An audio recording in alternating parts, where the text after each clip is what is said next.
പുതിയ ബോധ്യം മാറ്റാനുള്ള രീതിയാണ് രാമജന്മഭൂമി അവരാ കൊണ്ടുവന്ന് അവര് എല്ലാവരുടെയും ക്ഷേത്രത്തെക്കുറിച്ച് സംസാരിച്ചിട്ട് ഹിന്ദു ഹൃദയ സമ്രാട്ടിന്റെ പേരിലാണ് നിങ്ങളുടെ വോട്ട് ആവശ്യപ്പെടുന്നത്. അത് കേരളത്തിൽ നടക്കില്ല. പ്രിയപ്പെട്ട മോദിജി, ഞങ്ങൾക്ക് ഇതിനും കാട്ട് ബുദ്ധിയുണ്ട്. ഞങ്ങൾക്കറിയാം ഞങ്ങളുടെ വോട്ട് ക്ഷേത്രം കെട്ടാൻ വേണ്ടിയിട്ടല്ല നമ്മൾ സർക്കാരിനെ എലക്ട് ചെയ്യുന്നത്. ജനങ്ങളുടെ ജീവിതം നോക്കാൻ, ജനങ്ങളുടെ സാമ്പത്തിക സ്ഥിതി നന്നാക്കാൻ, ഈ രാജ്യത്തിന്റെ വളർച്ച കൊണ്ടുവരാൻ, അതിനാണ് നമ്മൾ ഒരു സർക്കാരിനെ തിരഞ്ഞെടുക്കുന്നത്. അത് നിങ്ങൾക്ക് ചെയ്യാനുള്ള കഴിവുണ്ടായിട്ടില്ല. അതുകൊണ്ട് നിങ്ങൾ തിരിച്ചു വരണ്ട. കഴിവും അനുഭവമുള്ള കോൺഗ്രസ് നേതാക്കളെ നമ്മൾ നിർത്തണം.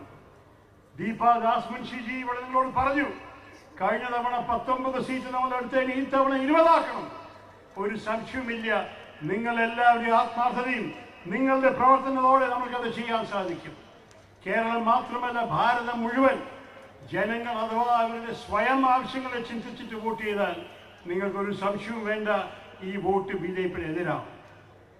രാം ജന്മഭൂമിയുടെ പേരിൽ മാത്രം വോട്ട് ചോദിക്കുന്നവരോട് ഞാൻ പറയും, ആരാണ് BJPക്ക് ട്രേഡ് മാർക്ക് കൊടുത്ത ലോർഡ് രാമന്? ആരാണ് കോപ്പി റൈറ്റ്സ് നിങ്ങൾക്ക് കൊടുത്തിരിക്കുന്നത്? രാമൻ ഞങ്ങൾ എല്ലാവരുടെയുമാണ്. മഹാത്മാഗാന്ധി മരിക്കുമ്പോൾ അദ്ദേഹത്തിന്റെ അവസാന വാക്കുകളായിരുന്നു, ഹേ രാം. നിങ്ങൾ ഏത് രാമനെ കുറിച്ചാണ് നിങ്ങൾ സംസാരിക്കാൻ അവകാശപ്പെടുന്നത്? മഹാത്മാഗാന്ധി വിളിച്ച രാമനെയോ അതോ മഹാത്മാഗാന്ധിയെ വഴിവെച്ച് കൊന്ന നാഥുറാം ഗോഡ്സെയോ? നിങ്ങൾക്ക് രാമരാജ്യമാണ് വേണ്ടത് അതോ നാഥുറാം രാജ്യമാണ് വേണ്ടത്? അത് നമ്മൾക്ക് ചോദിക്കാനുള്ള അവകാശമുണ്ട്.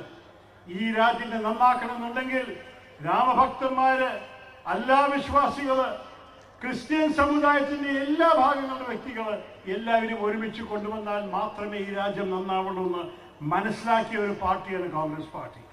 ഞങ്ങൾ മതേതരത്വം എന്ന് പറയുന്നത് ഏത് മതത്തിനെയും എതിരല്ല, എല്ലാവരും സ്വീകരിക്കുന്നു. സ്വാമി വിവേകാനന്ദൻ നമ്മളെ പഠിപ്പിച്ചിട്ടുണ്ട്. ഹിന്ദുക്കളെ പഠിപ്പിച്ചൊരു വലിയൊരു കാര്യമാണ്, നമ്മളുടെ വിശ്വാസം നമ്മൾക്ക് സത്യമായി തോന്നുന്നു, അന്യന്റെ വിശ്വാസം അദ്ദേഹത്തിന് സത്യമായി തോന്നുന്നു. നമ്മൾ അവരുടെ സത്യത്തിനെ ബഹുമാനിക്കുക, അവർ നമ്മളുടെ സത്യത്തിനെ ബഹുമാനിക്കട്ടെ. അങ്ങനെയാണ് ഒരുമിച്ച് ജീവിക്കേണ്ട ഒരു രാജ്യത്തിൽ. അങ്ങനെയാണ് ഭാരതത്തിൽ നമ്മൾ 2000-3000 വർഷം ഒരുമിച്ച് ജീവിച്ചിരിക്കുന്നത്. അതാണ് കേരളത്തിന്റെ ചരിത്രം. കേരളം ഒരിക്കലും ഈ ഭിന്നിക്കുന്ന രാഷ്ട്രീയം സമ്മതിക്കാൻ പോകുന്നില്ല. ആ സന്ദേശം നമ്മൾ BJPക്ക് നേരിട്ട് കൊടുക്കണം. നിങ്ങൾ തൊഴിലാളിനെ കുറിച്ച് ഉത്തരവ് പറയൂ, വിലക്കയറ്റത്തെ കുറിച്ച് പറയൂ. എത്ര ഇന്ത്യക്കാരാണ് 2 വർഷം മുമ്പ് മാർക്കറ്റിൽ പോയിട്ട് മേടിക്കാൻ സാധിക്കുന്ന ഭക്ഷണങ്ങൾ ഇന്ന് മേടിക്കാൻ സാധിക്കുന്നത്? ആർക്കാണ് അതിന് പോക്കറ്റിൽ 2 വർഷം ഉണ്ടായ പണം ഇപ്പോൾ ഉണ്ടാവുന്നത്? അവരോട് ചോദിക്കൂ, വോട്ട് അവരെന്ത് പറയാൻ നോക്കാം. നിങ്ങൾ വെറും അവരെ ഡിസ്ട്രാക്ഷൻ ചെയ്തിട്ട് ബോധ്യം മാറ്റിയിട്ട് അവരെ വോട്ട് ആവശ്യപ്പെടണ്ട. അവരെ എങ്ങനെ നിങ്ങൾക്ക് സഹായിക്കാൻ സാധിക്കും?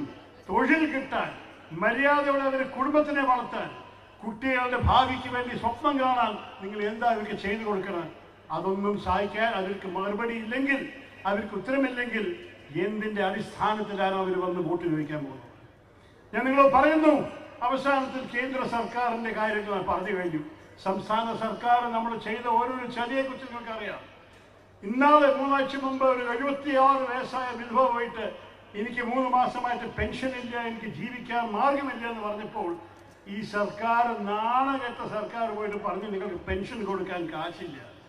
അവർക്ക് പല കാര്യത്തിന് വേണ്ടി അവർക്ക് കാശ് കാണുന്നു. അവർ കമ്മ്യൂണിസ്റ്റ് കാർഡുകൾക്ക് വേണ്ടി ചെലവാക്കാൻ ഒരു ഷോർട്ടേജുമില്ല കാശിന്റെ. പക്ഷെ നമ്മുടെ സംസ്ഥാനം കടത്തിൽ മുങ്ങിയിരിക്കുകയാണ്. ഓരോരു ദിവസം ജനിക്കുന്ന ഒരു കേരള കുഞ്ഞ് 1.5 ലക്ഷം രൂപ കടത്തിലാണ് ജനിക്കുന്നത്, ഓരോരു കുഞ്ഞിന്. ആ സ്ഥിതിയിൽ എത്തിച്ച ഈ സർക്കാർ ഇപ്പൊ ഡൽഹിയിൽ പോയിട്ട് ഞങ്ങളുടെ ബോറോയിങ് ലിമിറ്റിനെ കൂട്ടണം, ഞങ്ങൾ ഇനിയും കടം വേണമെന്നാണ് പറയുന്നത്.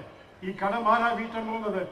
നിങ്ങൾക്ക് ഒരു പക്ഷെ അറിയില്ല, ഈ കേരള സർക്കാരിന്റെ ബഡ്ജറ്റിൽ അവർക്ക് ശമ്പളങ്ങള്, പെൻഷൻ, പലിശ, ഇൻട്രസ്റ്റ്, അവരെടുത്ത കടത്തിന്റെ പലിശ എല്ലാം വികസനത്തിനെയും കാട്ട് കൂടുതലാണ് അവർ ചെലവാക്കുന്നത്. എങ്ങനെ ഈ സംസ്ഥാനം നന്നാക്കാൻ സാധിക്കും? എങ്ങനെ അവർ ജനങ്ങളെ എല്ലാ വിധത്തിലും പിന്തുണ കൊടുത്ത് അവർക്ക് നന്നാക്കാനുള്ള അവസരങ്ങൾ കൊടുക്കാൻ സാധിക്കും? കാശില്ല എന്ന് പറഞ്ഞിട്ട് നടക്കുന്ന ഈ CPM സർക്കാർ അഴിമതിയിൽ മുങ്ങിയിരിക്കുന്ന രമേശ് ചെന്നിത്തല ചൂണ്ടിക്കാണിച്ചു. ആ അഴിമതിയെ മാറ്റി ഈ സർക്കാരിന് കഴിവില്ലാതെ മാറ്റി കഴിവുള്ള ഒരു സർക്കാർ കൊണ്ടുവരാനും സമയമായി. ഇതെല്ലാം നമ്മുടെ നേതാക്കൾ ഈ സമരാജ്ഞയിൽ പറഞ്ഞ് നടന്നിട്ടുണ്ട്. എല്ലാവരെയും പോയവിടെയൊക്കെ ഭയങ്കര ആവേശത്തോടെ അവരെ സ്വീകരിച്ചിട്ടുണ്ട്.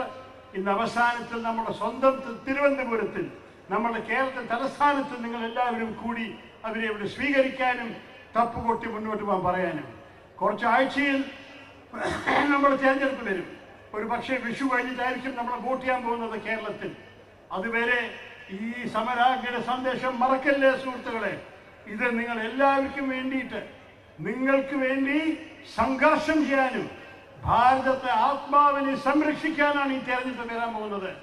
നമ്മൾ ഭാരതത്തിനെ എല്ലാ വിധത്തിലും സംരക്ഷിക്കണമെന്ന് ആഗ്രഹമുണ്ടെങ്കിൽ എല്ലാ ഭാരതീയരുടെ പേരിൽ എല്ലാവരെയും ഒന്നുപോലെ കണ്ടിട്ട് എല്ലാവരെയും ഉൾക്കൊള്ളുന്ന വളർച്ചയ്ക്ക് വേണ്ടി ഇറങ്ങിയിട്ട് കോൺഗ്രസ് പാർട്ടിയും ഇന്ത്യ മുന്നണിയും നിങ്ങളുടെ മുമ്പിൽ വരുന്നുണ്ട്.